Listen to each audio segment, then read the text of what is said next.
নির্ঘুম একটি রাত কাটলো। সুবহ সাদিকের আগে যখন মুয়াজ্জিন মসজিদে ফজরের আজান দিচ্ছে, আল্লাহু আকবার আল্লাহু আকবার, তখন মসজিদের দিকে যেতে যেতে চিন্তা আসে যে আমাদের ভাইদের পবিত্র স্থাপনাগুলো মুহূর্তের মধ্যে নিমেষে শেষ হয়ে যাচ্ছে। হয়তো আজানটুকু পর্যন্ত শেষ করতে দিচ্ছে না। আমরা দেখেছি, আমরা শুনেছি, আমরা বলেছি, কিন্তু কাজে আমরা কিছুই করছি না। দেখেছি আমরা গোয়াকে যখন লাগাম টানার জন্য, গোয়াকে সামলানোর জন্য মুখের মধ্যে কাপড় বেঁধে দেওয়া হয়, সেরকমই আমাদের মুখের মধ্যে কাপড় বেঁধে দেওয়া হয়েছে। আজ আমরা দেখছি, আমরা কথা বলতে পারছি না, চোখে দেখছি, চোখে না দেখার মতো বান করছি, আমরা শুনেও কানে শুনতে পাচ্ছি না।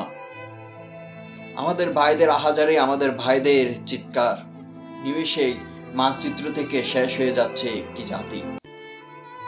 আমাদের ভাইদের সে স্থাপনাগুলো নিমেষে শেষ করে দিচ্ছে।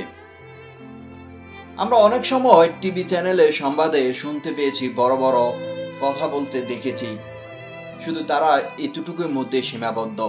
তাদেরকে বিবেক নাড়া দেয় না? তারা কি দেখে না? তাদেরকে শাস্তি দেওয়া উচিত, তারাও শাস্তি পাওয়া উচিত, তাদের সাথে আমাদেরকেও শাস্তি দেওয়া উচিত। আমি আল্লাহ তাআলার এক নগণ্য বান্দা, গুনাহগার এক বান্দা। আমাদের কিছুই করার নেই, শুধু কথা বলে বড় বড় লেকচার দেওয়া ছাড়া কিছুই করার নেই। যাদেরকে আল্লাহ তাআলা ক্ষমতা দিয়েছে, যাদেরকে শক্তি সামর্থ্য দিয়েছে, তারা আজ কথা বলছে না, তারা আজ নিশ্চুপ। তাদের সঙ্গে আমাদেরকেও দেন, আল্লাহ তাআলা আমাদেরকেও শাস্তি দেওয়া প্রয়োজন। তাদের সঙ্গে যাদের শক্তি সামর্থ্য সবকিছু থাকা সত্ত্বেও তারা দেখেও না দেখার বান করছে, তারা চোখের মধ্যে কাপড় বেঁধে রেখেছে। দেখছে না তারা দেখছে না যে আমাদের ভাইরা এইভাবে হাজারে চিৎকার দিচ্ছেন। আমরা এইভাবে শেষ হয়ে যাব না। আমাদের বিশ্বনবী হযরত মুহাম্মদ সাল্লাল্লাহু আলাইহি সাল্লাম বলে গিয়েছেন যে আমরা নিমেষে শেষ হয়ে যাব না, আমরা আবার ঘুরে দাঁড়াবো, আমরা আবার জেগে উঠবো ইনশাআল্লাহ। এই মুহূর্তে, এই সময় এসে আমরা কাদেরকে খুঁজছি? আমরা উমরকে খুঁজছি, আমরা খালিদ বিন রাদিয়াল্লাহু তাআলা আনহাকে খুঁজছি, আমরা সেই যুগে সাহাবীদের খুঁজছি। আমরা আবার ঘুরে দাঁড়াবো, আমাদেরও আবার আসবে, আমাদের আবার ইমাম মাহদী আসবে, আমাদের আবার ঈসা আলাইহিস সালাম আসবে। মুসলমানদের জয় হবে, মুসলিমদের বিজয় হবে, এটাই প্রত্যাশা। আল্লাহ তাআলা যেন এই জীবনে এই যতকাল বেঁচে থাকে আমি যেন দেখতে পাই, নিজের চোখে দেখে যেতে পারি ওদের ধ্বংস, ওদের শেষ হয়ে যাওয়াটা।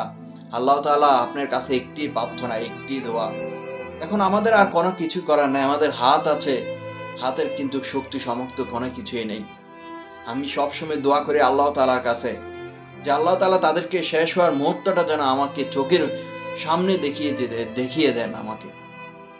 আর যাদেরকে আল্লাহ তাআলা শক্তি সামর্থ্য ক্ষমতা দিয়েছেন, যখন তারা টিভি চ্যানেলে সংবাদ সম্মেলনে বড় বড় লেকচার, বড় বড় কথা বলে যাচ্ছেন, কিন্তু তারা কাজে কোনো কিছুই করে যাচ্ছেন না, আল্লাহ তাআলা তাদেরকেও যেন শাস্তি দেন।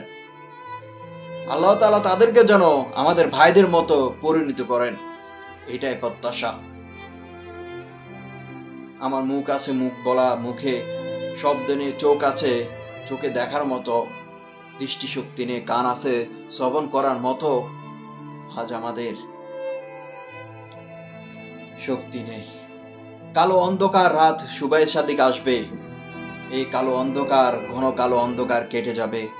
সুবহ সাদিকের পর আলো আসবে, দিগন্তর এক সূর্য উঠবে, ভোর হবে ইনশাআল্লাহ, এটাই প্রত্যাশা।